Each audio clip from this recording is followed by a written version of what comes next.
So we've got a P-51 Mustang wing, and we've laid it up and we're ready to join it. And so many people ask us, how do we actually join something? So we thought this is a great opportunity.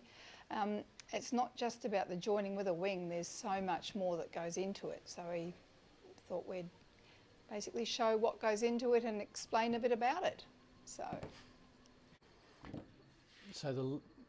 It's a monocoque construction, like the strength is in the skin of it, but you do need some internals. So we have a main spar. There's a wing joining tube which will be attached to the main spar. It's attached by these two ribs here which hold the undercarriage block. There's one other rib which gives a stagger for the aileron trailing edge and the flat trailing edge. And there's a root rib to give that strength. There are two constructions for the wing bolts. So it's a Mustang, so the wings join underneath the fuse, and then 4 bolts hold it to the fuse. They don't plug into the sides of a fuse, they meet underneath the fuse and bolt up underneath. So we've got, in each wing there are 2 bolt holes. From real world experience, we've put in aluminium plates into where so this is the bottom of the wing, where the M6 bolt screws in. It can chew this out, so we've put aluminium sort of wear plates, if you like, in this block structure, and they get very firmly epoxied in when we join the wing, and have never moved. They're really solid. This internal structure is just floating at the moment. It's just sitting there, and it's located at the other end where it floats. We've got a couple of, we block it in, we call it. You just sort of put little blocks of balsa where they locate these pieces so we know where to put them. This end, and most importantly the undercarriage, where the angles and positioning of that is critical. So that's all held together by the wing joining tube, which is held, there's a fixture in the mould itself which locates that. So once that tube comes out, this all just comes out. The internals of that. A few dabs of super glue to hold it together, but basically that's just interlocking. And we've started pre-wiring it, which makes the assembly so much simpler to have all that wiring already in it. So we take that out, tip it upside down, and we're going to mix some joining goop, which is epoxy thickened with West Systems 413, which is a glue powder, if you like. So pipe it on all around the edges, sit it in, pipe the edges, pipe the top, put it all together is what we're about to do. What have I missed, dearest? Do you want to talk about, we'll talk about the wiring a little bit later, what actually has gone into it. So before we join the wing, we're going to be putting all the wiring into it. So not just the wiring for the servos, but also a couple of lights. We're having a tip light and a landing light, because this is the left wing. So the problem with the landing light is, how do we turn the light on and off? We're making our own landing light because that's what we do. So the landing light's just an LED, a bright LED out of a torch, $5 torch. So it'll be mounted up into a reflector and a proper scale little mount. So the landing light hangs off the lower skin, or just inside the lower skin. This is upside down. So when the gear opens, when the door opens, the landing light comes out about, I don't know, 20 degrees, something like that, and turns on and faces forward. So we're going to turn the landing light on and off with the flaps. So we'll drop the gear, but when the flaps come down, we want the landing light to turn on. So the way we're going to do that, so we've got the servos in the wing. We're going to have a flap servo, an aileron servo, and there's another servo in here which will work the clamshell doors, the undercarriage doors. So this is not normal servos, this is RDS. Well, it's a normal servo, it's just, it's configured. So that's an RDS adapter, if you like, from Servo City. Rotary drive system, RDS. So instead of the servo sitting like it normally would with an arm and a push rod which works your flap, the servo now goes this way. And in the flap itself there are two plates. So as the servo rotates, that forces the flap to come down. Talk more about that later, but that's where the flap servo goes. It means that in all our planes we don't have any push No rods external hanging shots. And zero slop. If you build that properly with the plates which encase that, there's zero slop, so no flutter, no sloppy surfaces. So the landing light will be driven by an optical kill switch, which will be Y-leaded in with the flap servo. So as the flap servo, as the flaps come down, you get to a critical point where the optical kill switches on, and that then switches. Yep, that's on, it's blinding me. Power to the Yeah, that's on, thanks. sufficiently blinded. Yep. So as the flaps come back up, light goes off, and as the flaps come down, light will come on. Yep. So self-contained in the wing, so not needing another channel to run the lights. What else? And you're going to run a wire out to the... So the other wiring, the wiring for the whole wing comes in through a neat little conduit made out of half-inch dripper fittings. So just garden hose dripper fittings. So this is the wheel well, so you don't want loose wires flopping around in the wheel well. You'll see that when we join the wing, so that all disappears. But the wires come in, so it drives a servo for the clamshell. The inner gear door has its own channel. We've got a flap, an aileron, power for the electron gear, and navigation light out on the tip. So we're going to wire all that up all neatly, all pre-done, attach it to the internals, and then we'll just drop it in and put the two parts of the wing together. Okay, but first of all you have to put the undercarriage mount together. Is that what you're doing? So this is the first sub-assembly for the wing internals. It's the main bit, it's the bit that holds the undercarriage, which has got to be absolutely robust. That's the undercarriage we use. It's a 40 size Electron, really schmick bit of gear. We make a really solid mount for that, so 6mm aluminium, and that all assembles into a self-assembling block which holds the undercarriage extremely robustly. So these are all the parts which go into it, so we assemble it.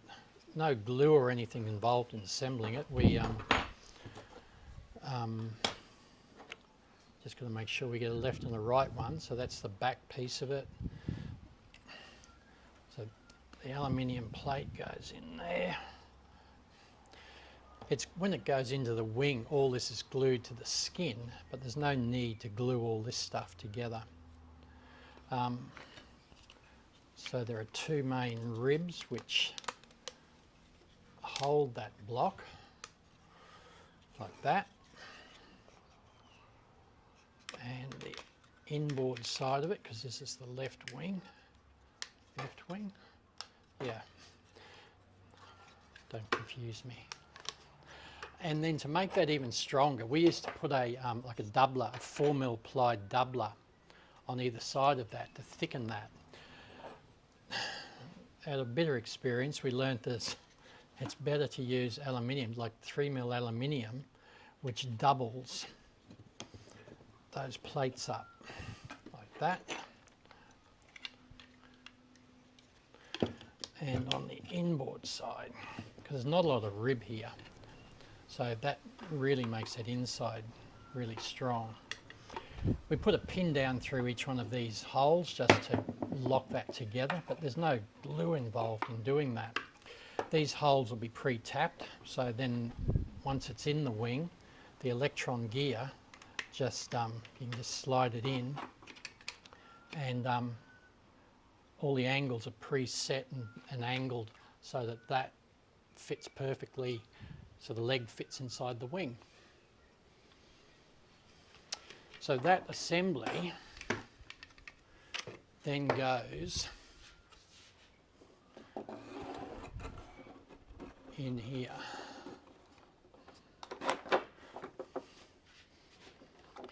And all of that, which sort of is floating at the moment, so there's a root rib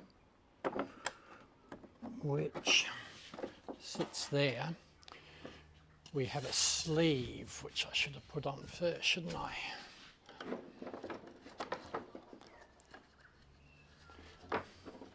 So that sleeve locates into the two ribs which hold the undercarriage. That's just a fiberglass sleeve we've made. I can't see that there.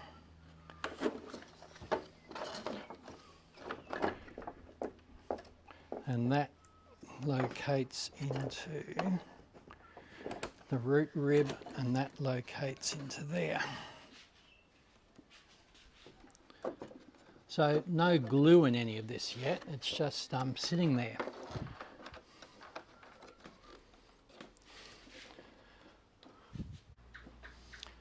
So then we have a trailing edge for the flap, a trailing edge for the aileron.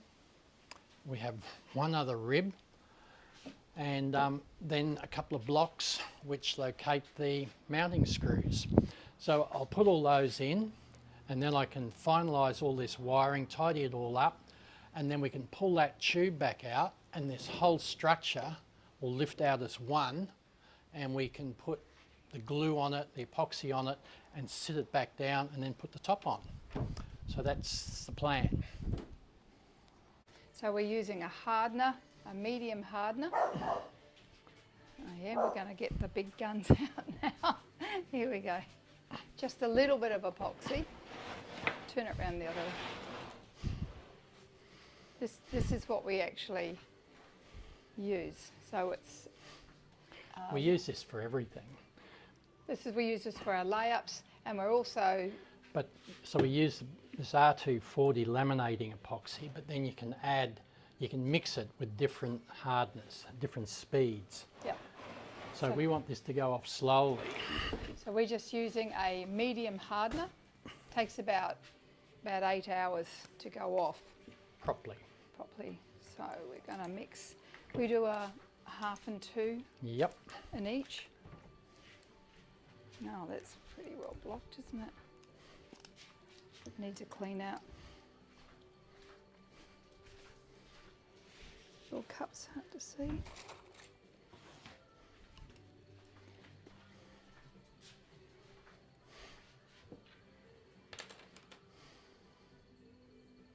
Looks about a 1/2. I'll take that off. Hope that's accurately measured. Accurately.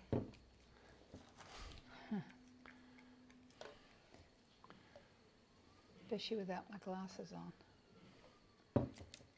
So we would have made, how many, what? A couple of dozen almost individual wings. Couple of dozen wings, so we know that this much epoxy joins a wing nicely. Got a stick.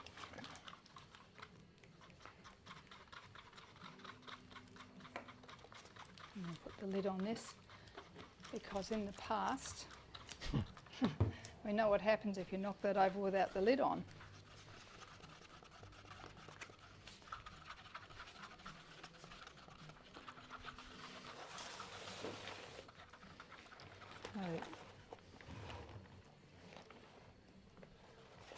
The powder, we just mix it up till it's about slightly runnier than toothpaste. But it's got to be pipeable and What's not pipeable? well, you know, like if you're doing icing and you're piping icing, it's got to not run off where you're putting it, like that's way too runny. Little cup.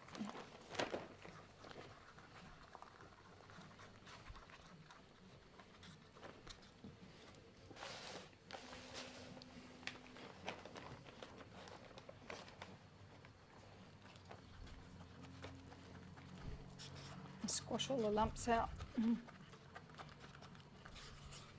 Are we going to colour this one?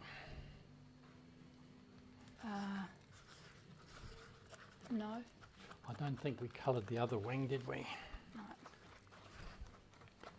We've got some pigment paste which is compatible with the epoxy. So if we want to colour the epoxy, we can just put a dab in. I think that's about it. Half a cup for me. Mine's still runny. It goes a little bit more liquid as it warms too.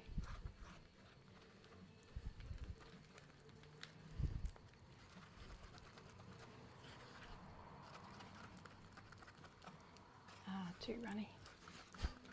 No, that's good. I reckon. Yep. So now, you haven't got bags, have you? Scissors. No, I need scissors though.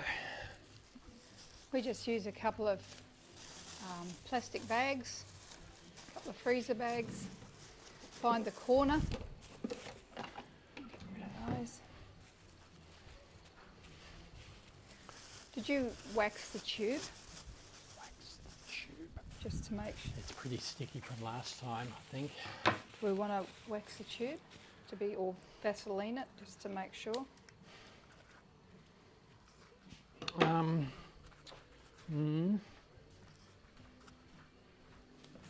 Where's my pocket, my corner?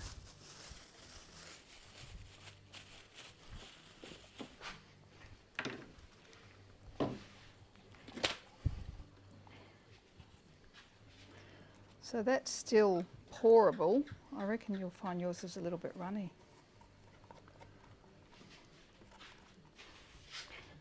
So we're just waxing the inside of this mould where the tube goes through, just so if anything leaks through there, Just in case. we don't want any stick-ups.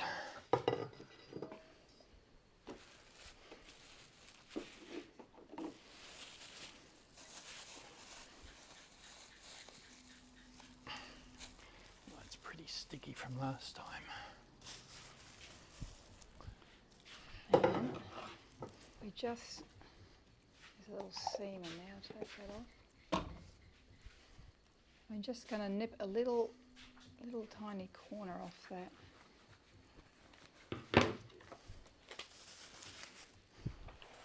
Now do you want to do the back of this? And I'll start on here. Oh no, we'll both do it, I suppose. Don't forget to put that in.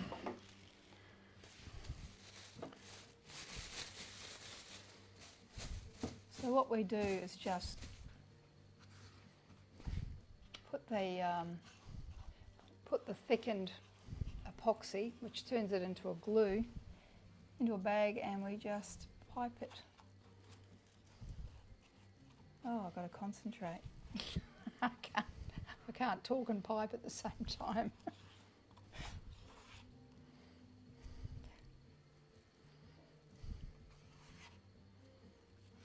And don't want it going anywhere near that, going down the hole. Which part of this did we leave open? Or is that the other side? It's on the other side, and I've marked it. Okay.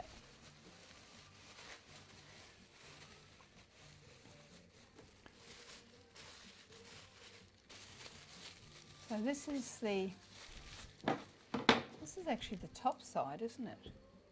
Yep. That we're doing now, and then we tip it upside down.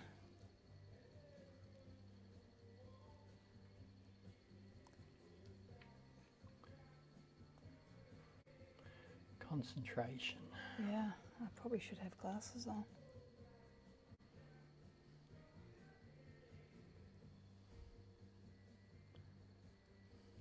Just a thin bead. We're also going to just put it onto this tube where the tube touches.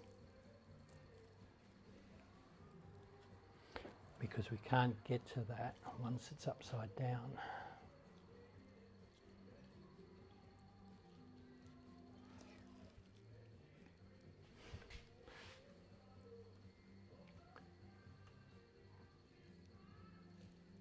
Okay.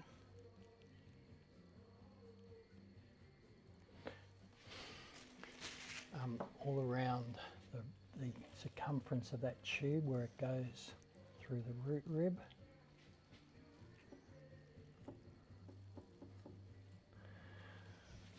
And the cap here. Have I done, you've done that edge in there? Around the tube. Yep. Yep. What about there? Done that. Okay, I'm going to try and do around this root. It's got to be. That's why it's got to be reasonably thick.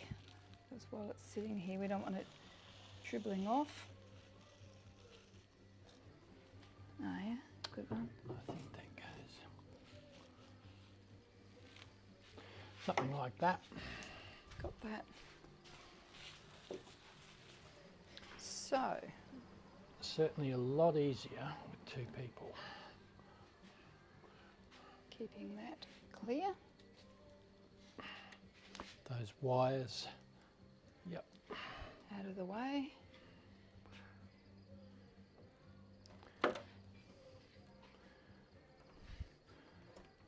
Landing. Landing, and just between that, has it gone between the little blocks? Don't think it has.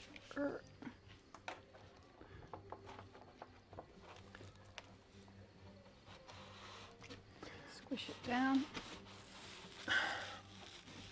And then it's just a matter of doing the same thing again. They're the bits that we don't Yeah. do. Okay. So we do the halt. Oh, I've got to do that as well, don't I? I do across here. But not those two Not black yet. bits.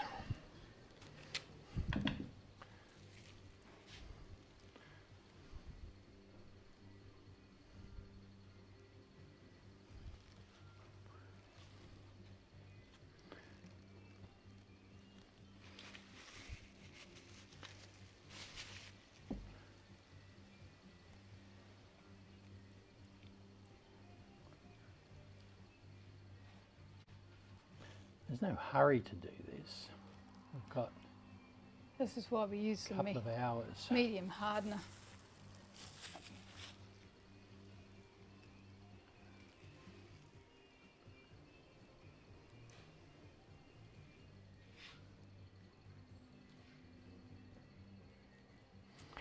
Because it's a Mustang, there's no really easy way to stick the front of this undercarriage block. Comes right to the front, doesn't it? It's basically cantilevered, but it's worked well. Certainly proven. We've been flying them for about, what, 4 years? 4 years?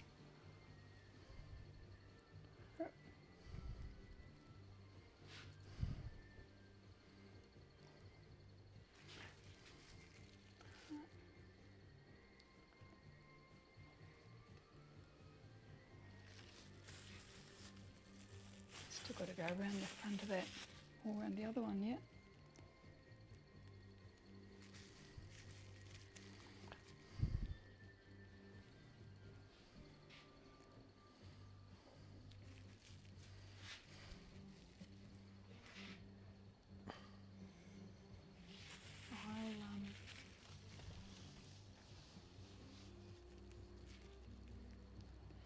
And then with this the front edge, we just pipe a thin bead right on the very edge.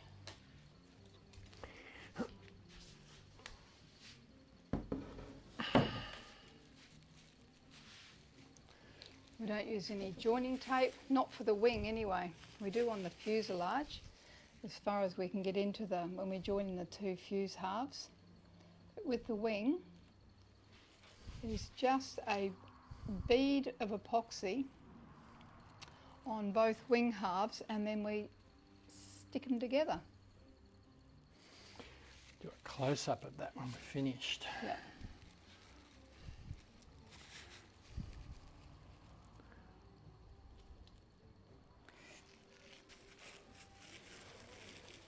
Good enough. Hope you got a lot left. I don't have a lot left, I have a little bit left. Elegance, efficiency. A really little bit.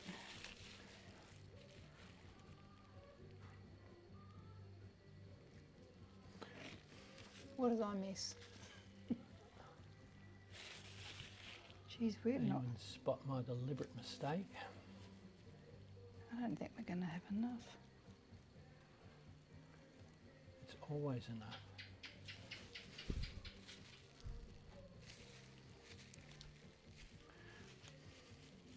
Huh.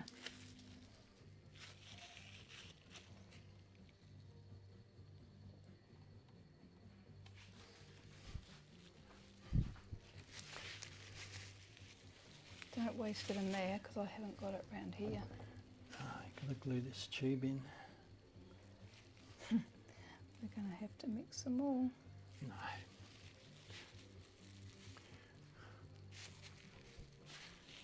Have you got some just for here? Yep.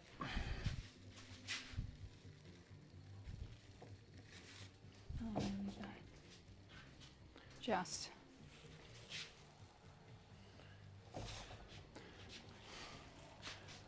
Tube's not done at all there. So, I'm all out. We want to put a block at that other end just to sit it on. Just go round. Are we happy with that? Take gloves off. Yep.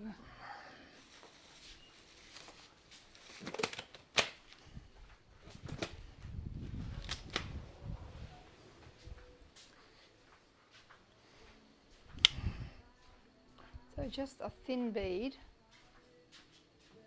right around the edge.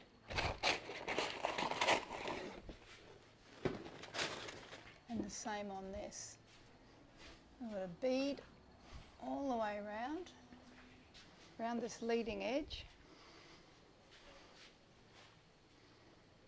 And all the way over the top of all the internals.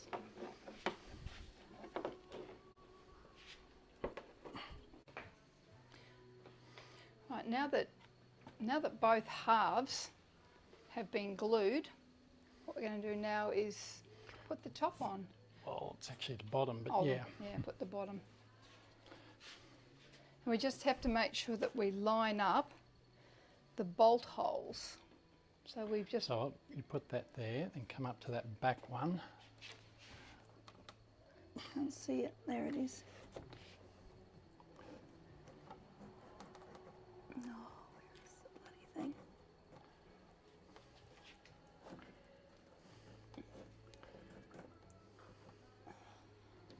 Can see. There it is. So that aligns, that makes the angle where the wing bolts go exactly right, because you've got the wing's got a dihedral in it. So these bolts have got to come through square. So these things are actually Should turn around and talk. at a bit of an angle. So by having a hole in the mould on bottom side and top side, they come through at the right angle. So it's important to locate that at this stage. We just need something to sit that on or it's going to fall out. Let go. Yep. Be right. Okay. And then drop it down. Take the block out. All together. Then we clamp it.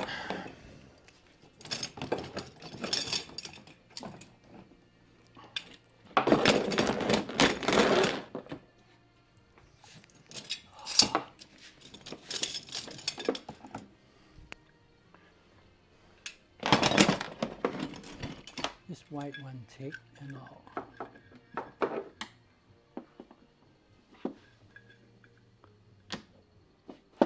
Yep. Start on the leading edge. I don't think we can over clamp it.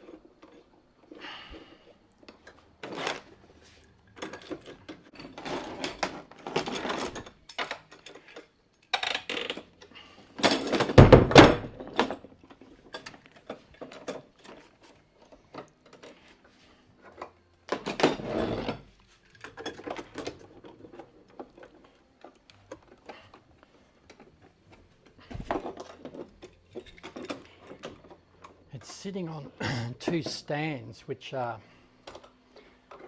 cut on the CNC to follow the curvature of the top of the wing and allow for the washout in the wing as well.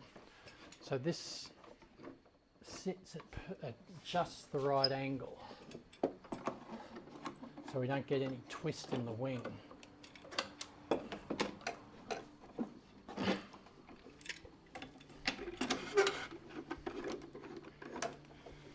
Some more clamps.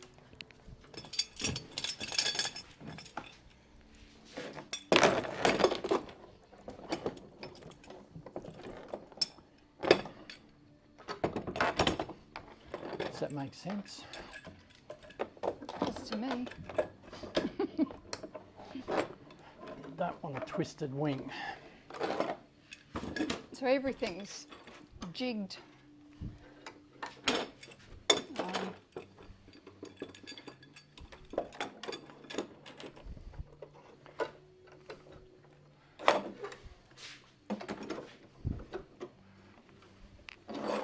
Some more. Need a couple.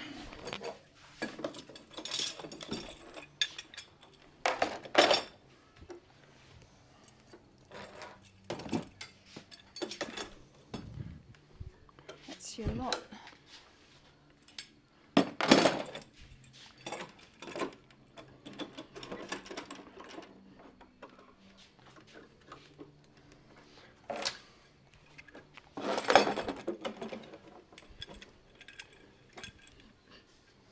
One more one here.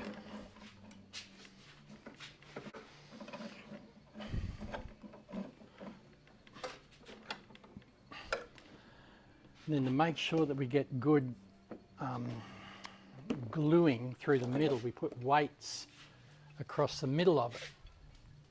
Just to make sure that that spar glues down properly.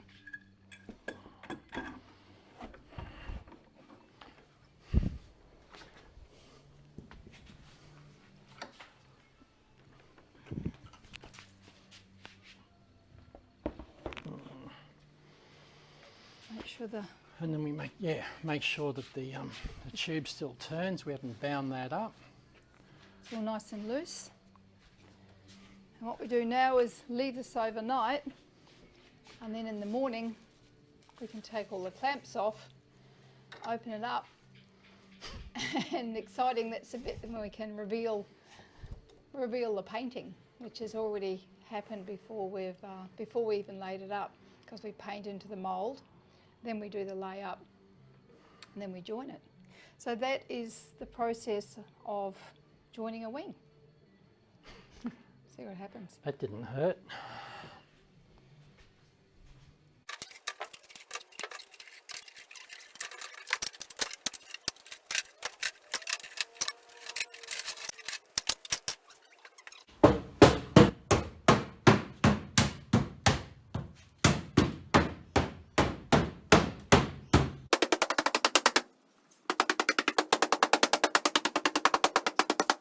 Bottom side, you should just fold it away quickly. That's actually, yeah, like that. So that's the bottom side of the mould.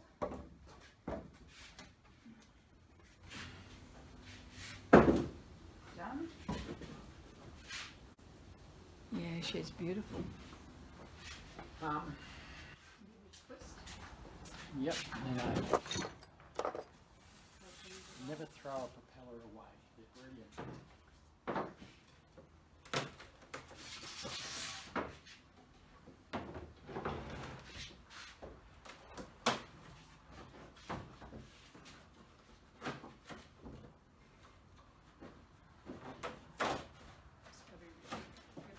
Scratch this chrome paint before it's sealed.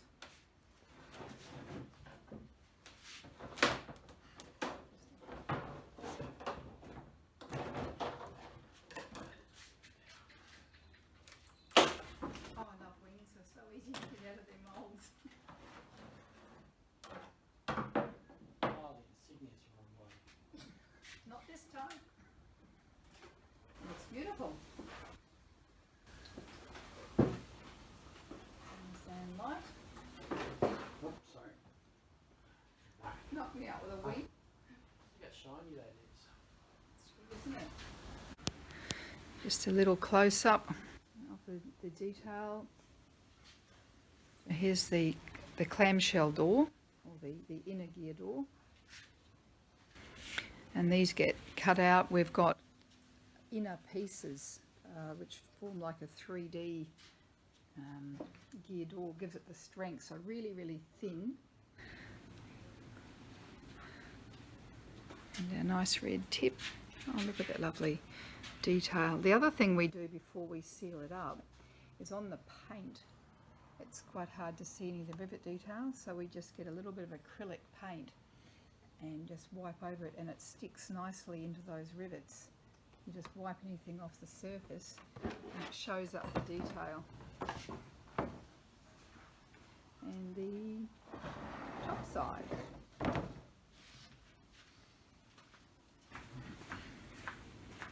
With all the wiring nicely encased inside it.